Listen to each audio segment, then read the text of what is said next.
আয়োজিত আজকের হুরমতে আকসা কনফারেন্সে উপস্থিত ওলামায়ে কেরাম ও বিভিন্ন অঞ্চল থেকে আগত ফিলিস্তিন মুক্তিকামী সংগ্রামী ভাইরা, সকলকে জানাই আমার পক্ষ থেকে আন্তরিক শুভেচ্ছা ও প্রার্থনা অভিনন্দন।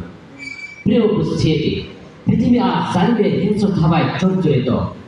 মানবপ্রভু হায়নাদের পৈশাচিকতায় ক্ষত বিক্ষত আজ এই বিশ্ব চরাচর। ফিলিস্তিনের দিকে তাকালে দেখা যায় গোটা ফিলিস্তিনে তাও তাও করে জ্বলছে জুলুমের আগুন। প্রায় 70-80 বছর পর্যন্ত মানবপ্রভু হায়নারা পুরোটা ফিলিস্তিনকে পরিণত করেছে একটি ধ্বংসস্তূপে। প্রতিটি মুহূর্ত সেখানে চলছে বর্বরতম গণহত্যা। বুলেটের আঘাতে চাচা হচ্ছে শিশুদের নিষ্পাপ বক্ষ, বোমার আঘাতে জ্বলছে যাচ্ছে তাদের চেহারা। মা বোনদের আত্মচিৎকারে ফিলিস্তিনের আকাশ বাতাস আজ প্রকম্পিত। প্রিয় ভাইরা আমার, ইসরায়েলি হায়নাদের অন্তঃপ্রকোষ্ঠে কত শত উলামা তলাবা নির্যাতনের শিকার হচ্ছে তা অসংখ্য অগণিত। তারা চায় ইসলাম ও মুসলমানকে নিশ্চিহ্ন করে গোটা পৃথিবীতে কুফরি শক্তি কায়েম করতে। ইসলাম ও মুসলমানের এত ক্ষতি হচ্ছে, কিন্তু মুসলিম শাসকদের কোনো টনক নড়ছে না।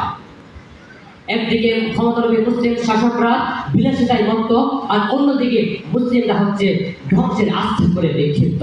অতএব মুসলিম ভাই বোনদের প্রতি আমার উদাহরণ আহ্বান থাকবে, আমাদেরকেও দমে গেলে চলবে না। ইসলাম বিদ্বেষী আগ্রাসনকে আমাদেরকে রুখতে হবে, বাচ্চার করে দিতে হবে তাদের সকল অবতৎপরতা, ঘুরে দিতে হবে তাদের সকল আস্থা, দুঃসাহ করতে হবে তাদের সকল নষ্টামি, সকল কুফরি শক্তিকে নস্যাৎ করে আল্লাহর জমিনে ইসলামী খেলাফত প্রতিষ্ঠা করতে গিয়ে যদি গলার উপর ধারণ করে আঘাত করে বুলেটের আঘাতে বক্ষ চাষা হয়ে যায়, ফাঁসির রায় জারি হয়, আমরা সেটার জন্য প্রস্তুত।